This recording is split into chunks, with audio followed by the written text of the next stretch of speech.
तो यूपी की सियासत में बीएसपी का वोट बैंक धीरे धीरे कम होता चला गया। पार्टी की राजनीति की वजह से मायावती का वोटर दूसरी पार्टी में शिफ्ट होने लगे। 2022 के यूपी विधानसभा चुनाव में मायावती की पार्टी बीएसपी सबसे बड़ी लूजर रही। इस चुनाव में मायावती की पार्टी का पूरी तरह से सफाया हो गया। यूपी में सिर्फ एक सीट पर बीएसपी को जीत मिली। बीएसपी अपना दल, निषाद पार्टी, राष्ट्रीय लोक दल तक से पिछड़ गए।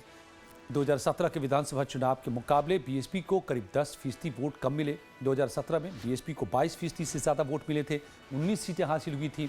2012 में उसके खाते में 80 और 2007 में 206 सीटें आई थी। राजनीतिक विश्लेषकों के मुताबिक बीएसपी का वोट बीजेपी में शिफ्ट हो गया। मायावती की बहुजन समाज पार्टी बीजेपी और समाजवादी पार्टी दोनों के साथ गठजोड़ कर चुके हैं, लेकिन बीते 2.5 दशकों से बीजेपी के प्रति ज्यादा रुझान देखा गया है। मायावती 3 बार बीजेपी के सहयोग से यूपी के मुख्यमंत्री बन चुके हैं। 2019 के लोकसभा चुनाव के दौरान समाजवादी पार्टी प्रमुख अखिलेश यादव की कोशिश से एसपी बीएसपी का गठजोड़ भी हुआ था। इस गठबंधन से ज्यादा फायदा बीएसपी को हुआ। 2014 में लोकसभा की कोई सीट नहीं जीत सकी बीएसपी ने। 2019 में 10 सीटों पर कब्जा किया। कहते हैं मरा हुआ हाथी भी 1.25 लाख का होता है।